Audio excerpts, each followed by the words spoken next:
ito na po yung ating Belgian waffle batter. Set aside muna natin kasi imimix natin yung egg white hanggang maging stiff thick po siya. Wala na siyang sugar. And then ifo-fold natin sa ating waffle batter. Okay, medium speed. Hand mixer can do pwede kayong gumamit ng hand mixer. Sira po kasi yung hand mixer ko kaya hindi ako nag-hand mixer. Okay, hanggang maging stiff thick po siya yung texture ng ating egg white. Okay, look at it. Okay, ganyan po siya, stiff thick. Ayan. So, ipo-fold na natin siya sa ating waffle batter. So, ilagay ko lang yung mirang natin na stiff thick using our rubber spatula or wire whisk. Pero mas comfortable po kasi ako sa rubber spatula. Then, ipo-fold lang natin siya.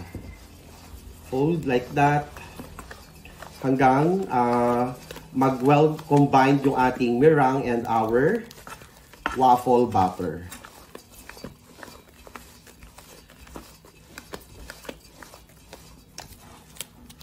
So this is the difference of the regular waffle na minimix lang yung butter then sinasalang nila. Yung Belgian waffle may meringue po siya. Okay?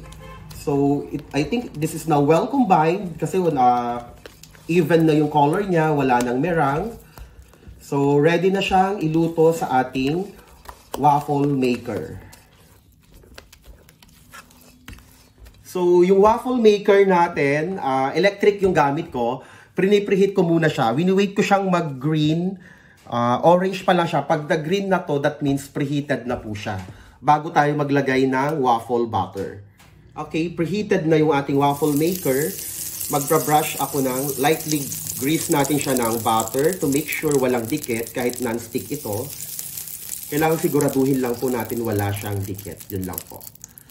Then, ipupour na natin yung waffle butter natin sa ating waffle maker.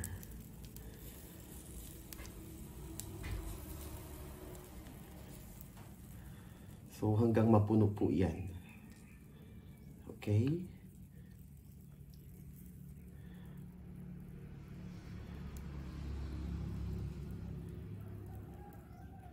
Yan.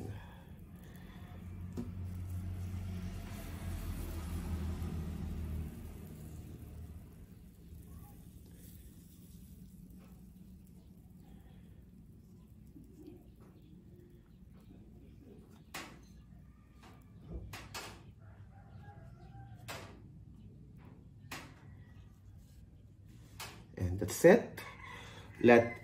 Close na natin siya.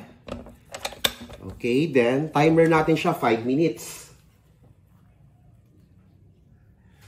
Okay, kanina ang lakas ng usok niya, normal lang po yon na umaamoy siya. So anything na niluluto nyo pag umaamoy, so that means luto na siya or malapit na siyang maluto. Ganun po. Pag naaamoy nyo na siya, sumisingaw, anything. Especially sa oven, pag nag-bake kayo, di ba, naaamoy nyo po siya kahit naka-timer kayo. So meaning, paluto na or well done na yung niluluto natin. So, 1 minute to go kasi gusto ko sa waffle ko, medyo crispy yung outside. It's up to you, mas brown or fluffy, is your choice kung ilang minutes nyo siya lulutuin. Okay, after 5 minutes, let's check our Belgian waffle kung mag-extend pa tayo ng oras. Look at it. So, hindi pa na-achieve yung gusto kong pagkaka-brown niya. Let's check the center. So, mag-extend pa po ako ng mga 3 minutes to 5 minutes. Gusto ko totally brown po siya. So, extend po tayo. 3 to 5 minutes, okay? Much better, pag gusto nyo 3 minutes muna, then extend po tayo ha. So, pag umabot tayo ng 8 minutes na brown na to, so 8 minutes. Pero kapag kulang pa rin yung pagkaka-brown, extend lang po tayo. Okay? Okay, ito na yung waffle natin. Ready na po siya. Yan. So, mabilis lang po siya tanggalin sa ating waffle maker. Ayan. Same process sa susunod na batch, magbabrush ulit ako ng butter. Kasi para mas malasa, buttery. Diba? Rich in butter. So, sa waffle maker ha, iba-iba tayo ng settings ng waffle maker. So, i-check nyo na lang all the time. 5 minutes, orasan nyo ng 5 minutes bago niya siya pwedeng buksan. Baka dumikit, matuklap ang inyong waffle. Kasi, iba-iba tayo ng waffle brand. Itong sa akin kasi walang settings ito. Wala siyang control. Basta pag kinover mo siya, ganun lang po. Kaya, you always check it after 5 minutes. Every 5 minutes, chine-check nyo yung waffle maker nyo kung ilan yung total. Kasi iba-iba. Parang oven.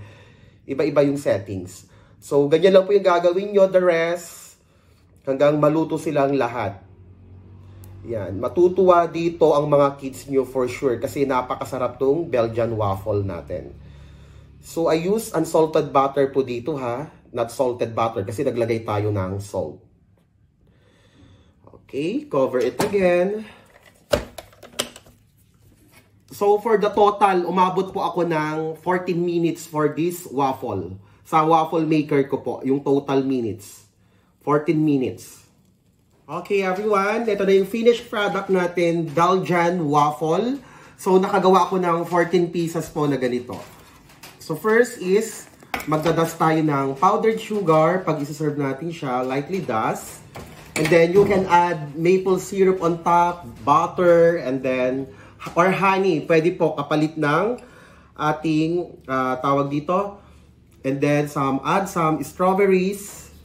Any fruits na meron kayo, jam, blueberries, pwede po yan.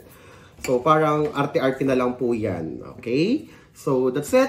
Hope you like it. Our Belgian waffle.